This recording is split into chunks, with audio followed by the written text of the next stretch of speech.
মার্কিনীদেরকে হয়তো আলোচনা যদি হয় তাহলে ওদের বিরুদ্ধে যাবে আলোচনা, হয়তো সরকার আর বিরোধী দল দুইজনই যেহেতু মার্কিনী প্রজেক্টেড প্রোডাক্ট এরা, ঠিক আছে, 2004 এর যে প্রোডাক্ট আছে এগুলো সব মার্কিনী প্রোডাক্ট, তো হয়তো তারা লজ্জা পাচ্ছে।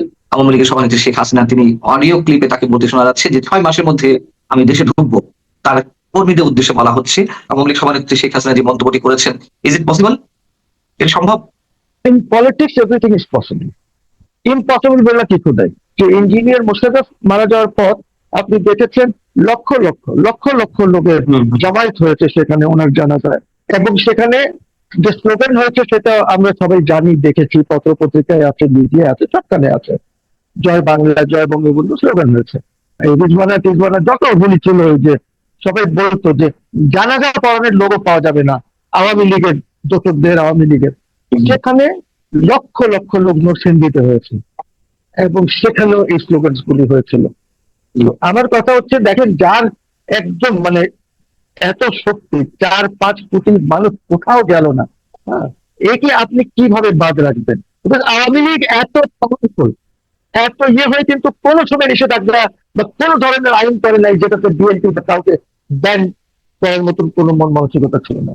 তো লাস্ট একটা কথা বলে দেই, জি, লাস্ট কথা হলো, this only shows that Sheikh Hasina was a magnanimous dictator, magnanimous authoritarian ruler. আন্তর্জাতিক দর্শক মানচিত্রের নিয়মিত আয়োজন কথোপকথনে আজকে আমাদের সঙ্গে আলোচনায় যুক্ত রয়েছেন বাংলাদেশ মুসলিম লীগের সভাপতি এবং সুপ্রিম কোর্টের সিনিয়র আইনজীবী অ্যাডভোকেট মহসিন রশিদ।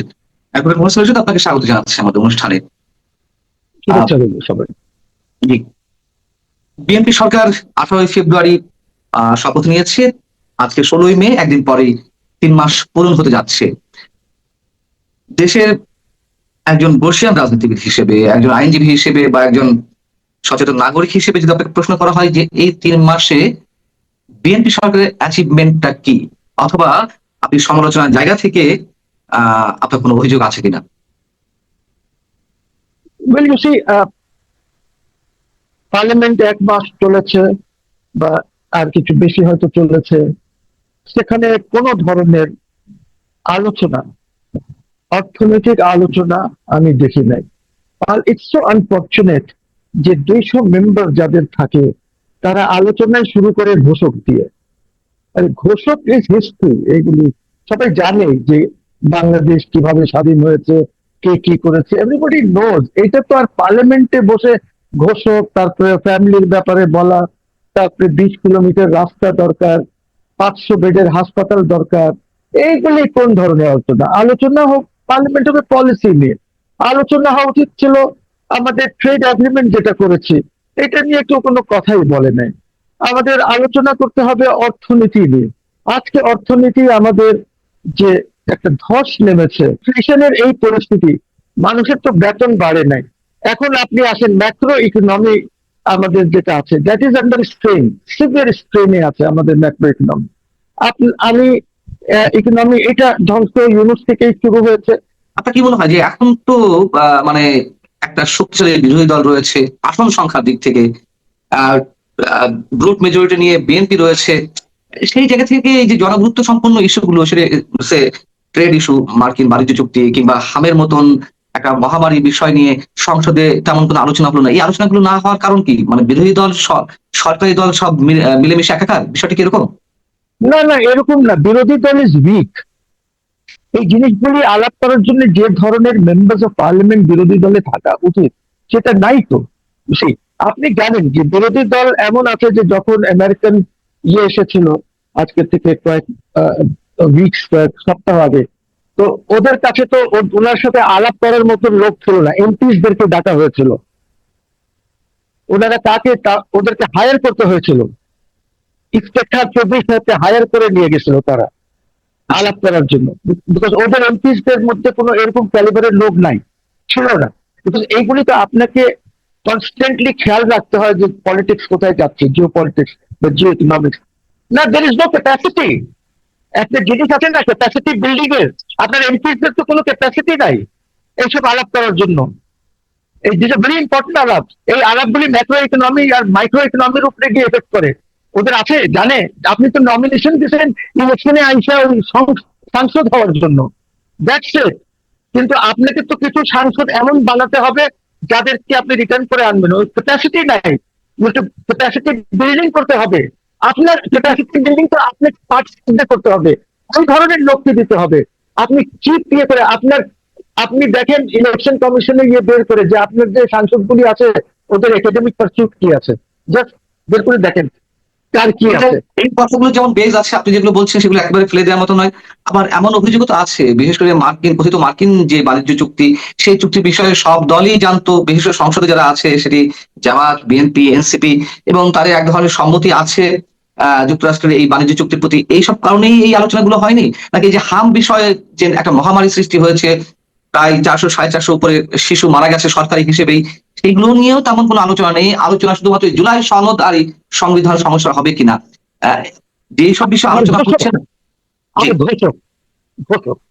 এটা নিয়ে আলোচনা হচ্ছে, কিন্তু দেশের যে সমস্যা আছে সেটা নিয়ে আলোচনা হচ্ছে। এই যে আপনি আরেকটা চুক্তি করলেন না গতকালকে না পরশু, জ্বালানি বিষয়ে সমঝোতা, জ্বালানি একটা স্মারকই হোক, কেন করলেন?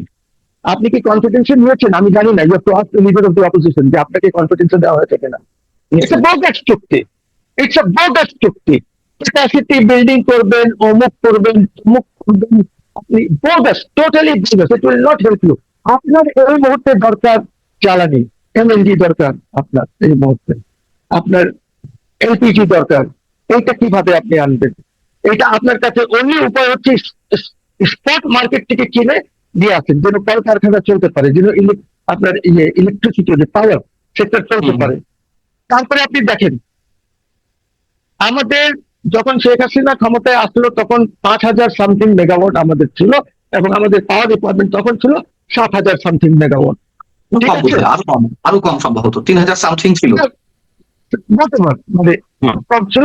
এখন এইখানে উনি রেন্টাল পাওয়ার করে উনি পাওয়ার কে কিছুটা ঠিক করেছেন। তারপরে আমাদের পাওয়ার নাই এখন, তো I think it is more than 25,000 30,000 মেগাওয়াটের মতন আমাদের ইনস্টলড পাওয়ার আছে, ইনস্টলড যেটা আছে, ব্যবহার হচ্ছে না, যার জন্য আমরা ক্যাপাসিটি পেমেন্ট করছি। আপনি জানেন এই কষ্টের মধ্যে কিন্তু মোর দেন 5,000 করোড় হবে। দুইটা পাওয়ার প্ল্যান্টের 2,200 সামথিং এন্ড 300 সামথিং করোড়।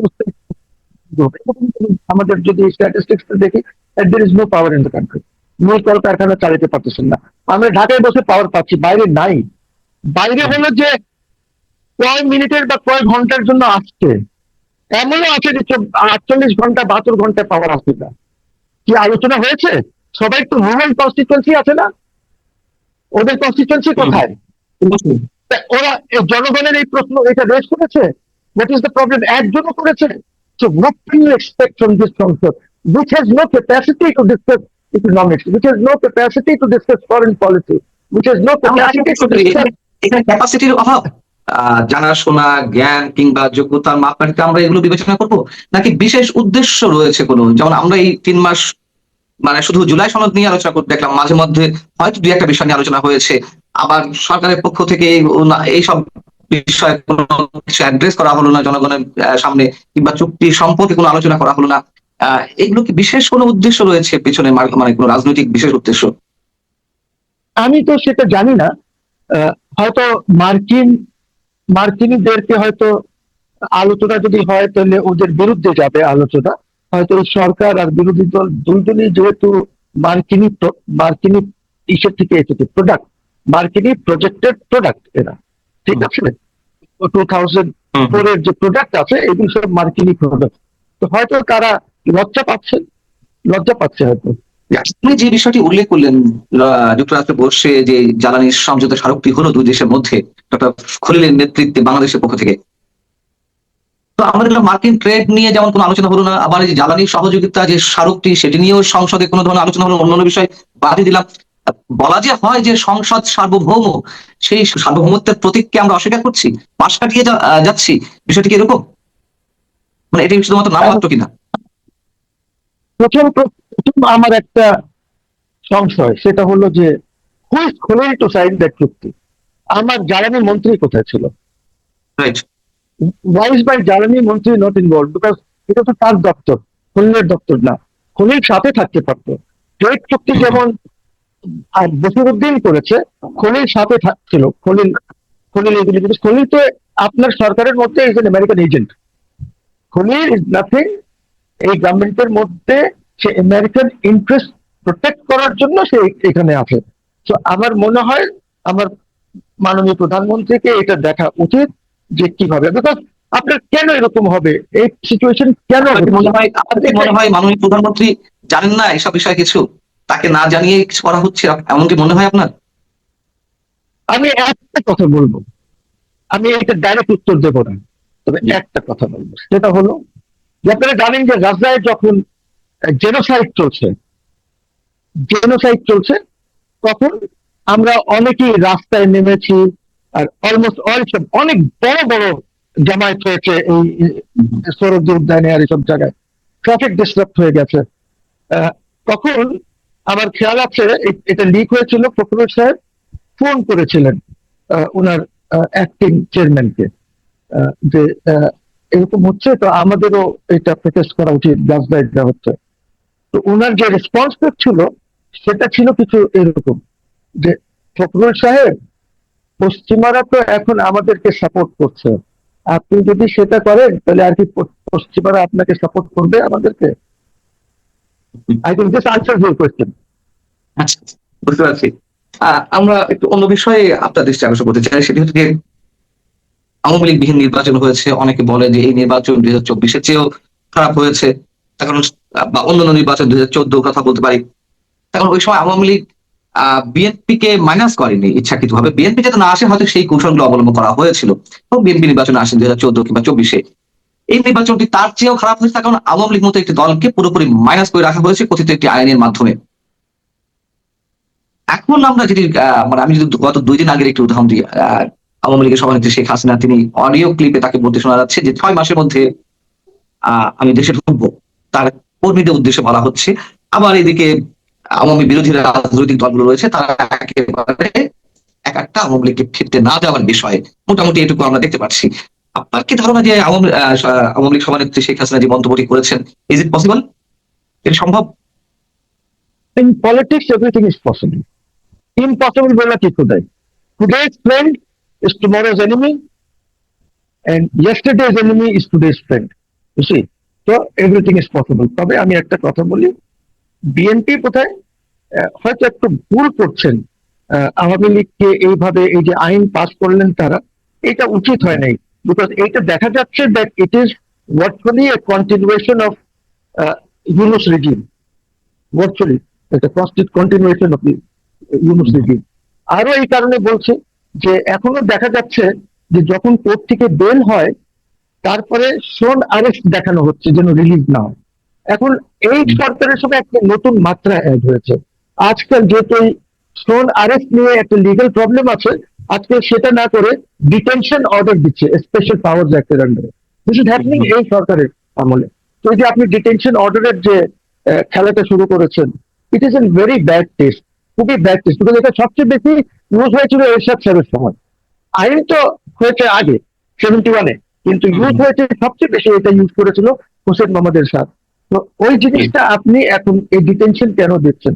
এটা তো ডরমেন্ট ছিল, ডিটেনশন ওয়াজ ডরমেন্ট, আপনি এখন আবার শুরু করে দিয়েছেন এই ডিটেনশন দেওয়া। তো আমার কথা হচ্ছে প্লিজ ডোন্ট ডু দিস, এইগুলি একটু বোঝার চেষ্টা করেন। আর in as much as Sheikh হাসিনার কথা আপনি বললেন, দেখেন আমরা দুইটা জিনিস দেখেছি। একটা হলো যে ইঞ্জিনিয়ার মোশাররফ মারা যাওয়ার পর আপনি দেখেছেন লক্ষ লক্ষ লক্ষ লক্ষ লোকের জামায়াত হয়েছে সেখানে ওনার জানাজায়, এবং সেখানে যে স্লোগান হয়েছে সেটা আমরা সবাই জানি, দেখেছি, পত্র পত্রিকায় আছে, মিডিয়া আছে, সবখানে আছে, জয় বাংলা জয় বঙ্গবন্ধু স্লোগান হয়েছে। এর আগে ইউনুস সাহেবের সময় আমরা দেখেছি, আপনার খেয়াল আছে কিনা, নুরুল মজিদ হুমায়ুন ইন্ডাস্ট্রিজ মিনিস্টার জেলে ছিলেন, মারা গেলেন, ওনার হাতে, জি জি, উনি মরা অবস্থায় ওই যে হ্যান্ডকাপ করা আর বেডের সাথে বান্ধা, তো উনারও জানা যায়। তখন কিন্তু বলতো এরা, এই রিজওয়ানা টিজওয়ানা যত গুলি ছিল, ওই যে সবাই বলতো যে জানাজা পড়ানোর লোগো পাওয়া যাবে না আওয়ামী লীগের দোষকদের, আওয়ামী লীগের। সেখানে লক্ষ লক্ষ লোক নরসিংদীতে দিতে হয়েছে, এবং সেখানেও এই স্লোগানস গুলি হয়েছিল। তো আমার কথা হচ্ছে দেখেন, যার একদম মানে এত শক্তি, 4-5 কোটি মানুষ কোথাও গেল না। হ্যাঁ, একে আপনি কিভাবে বাদ রাখবেন? আর আপনি যে 2014 কথা বললেন ইলেকশনের, হুম হুম একটু আগে মন্তব্য করলেন না, জি। দেখেন 2014 আমার ইসে স্টেট বাই বিএনপি বয়কট করেছে ইলেকশন আমি 2014। সেটাই বলছি যে আওয়ামী লীগের সময় হয়তো তাদেরকে নির্বাচনে অংশ না নিতে অনেক ধরনের কৌশল অবলম্বন করেছিল, সেই কৌশলে বিএনপি মানে ফাঁদে পা দিয়েছে। আর এখন না, যদি আমি একেবারে আমি একেবারে আমি বাদ দেওয়া হলো আওয়ামী লীগ। আমি আমি আমার কথা বলি, 2014 যদি বয়কট না করতো, শেখ হাসিনা তখন ওই যে ইলেকশন টাইমের যে সরকারটি, নির্বাচনকালীন সরকার যে গঠন করার চেষ্টা করেছিল, তখন যদি এরা থাকতো, শেষের তোমরা স্বরাষ্ট্র নাও, যা চাও আমি দিতে রাজি আছি, আমরা একসাথে মিলে স্টেট টেকারটা হয়ে গেছিল। তো তখন যদি এরা যেত, হয়তো আর্থিক চিত্র আরেকটা হতো এই দেশে, হয়তো 2014 পরে কি 18 এইগুলি হতো না হয়তো, বুঝলি, situation would have been much different. তো that was a serious mistake, যে মিস্টেকের জন্য আজকে দেশকে আর জাতিকে খেসারত দিতে হবে। বিকজ ইলেকট্রাল পলিটিক্সে বয়স বলে কিচ্ছু নাই, you must go for election. আপনি দেখেন ইন্ডিয়াতে কি কংগ্রেস জানে না কি হচ্ছে, ইলেকশন কিভাবে হচ্ছে, কিভাবে ইলেকশন কমিশন অ্যাপয়েন্ট করা হচ্ছে, কিভাবে ম্যানিপুলেট করা হচ্ছে? তারা জানে না? তারা জানে তো। আমরা পাকিস্তানেও দেখেছি ইমরান খানের কি অবস্থা হয়েছে, ইলেকশন জিতেছে, ওকে হারিয়ে অন্যদেরকে বসানো হয়েছে, কিন্তু আজকেও যখন ইলেকশন হয় তারা ইলেকশনে পার্টিসিপেট করে।